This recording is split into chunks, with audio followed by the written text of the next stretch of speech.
Hi guys, ang ulam namin for today is ayan, okrang, nilagang okra, tapos in-air fryer namin tong talong para kunyari inihaw. Tapos syempre, bagoong isda yan guys, ginisa ko ng bawang, sibuyas, tsaka kamatis, ayan, bagoong isda. Tapos syempre, kanin namin, may isa pa oh, galunggong. Yan guys, so let's eat, kain tayo. Hi Pidoy, say hi. Kain na tayo guys. Sarap na ito. Guys, nagkamali ako guys. Ikaw yung vlogger at talaga mo kayo. Hindi ko napindot kanina nung nag-vlog ako habang kumakain kami ni Pidoy. So, naubos na namin yung ulam namin. Ayan guys, oh. Nagre-record na ako kanina, tapos hindi ko pala napindot. So, 3 okra na lang natira, tapos isang talong. Saging na nga pa. Yan yun na guys. Maubos na namin yung bago. Tapos na si Pidoy kumain tuloy. Galing.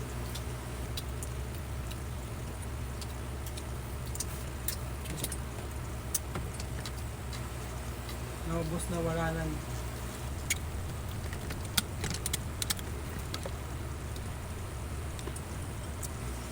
Ang dami naming daldal kanina.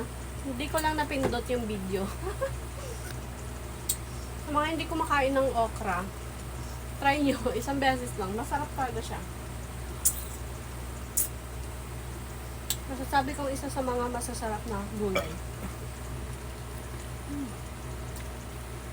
Guys, tapos na. Sa probinsya may pamahiin kami na bawal pagpatungin ang plato kapag pag may kumakain pa. Kasi hindi makakapag-asawa. Patay. So ngayon, okay lang kahit ilang patong pa yan. Kahit ilang patong pa yan ang plato. Kaso, trinay ko yan eh. Try mo din. Mm. Tingnan mo, Oo. Tapos kainin mo. Sarap niyon. O, di ba? Tamis alat. Sarap na. Isa pa. No! Di ba pag asin mo tamis, yung sarap. Ibig sabihin hindi ako unggoy. Kasi unggoy daw yung nagbabalik ng saging na 3 lang yan. May unggoy dito guys! May unggoy dito guys! May unggoy dito guys! Buwang. Yung unggoy di na binabalatan, kinakain pati balat. Yung unggoy. Di mo, sa TV mo lang yung nakikita, pero totoo talaga, kinakain nila pati balat. Ano yung unggoy sabi ko? Tino? Ukay. Ah, okay. Guys, yung ukay. Okay! Ukay na binagli sa baboy. Okay na luki-luki! Gay, kakapay. Okay na luki-luki! Guys, guys. Luki-luki! Luki-luki! Ay! Kapay, yun!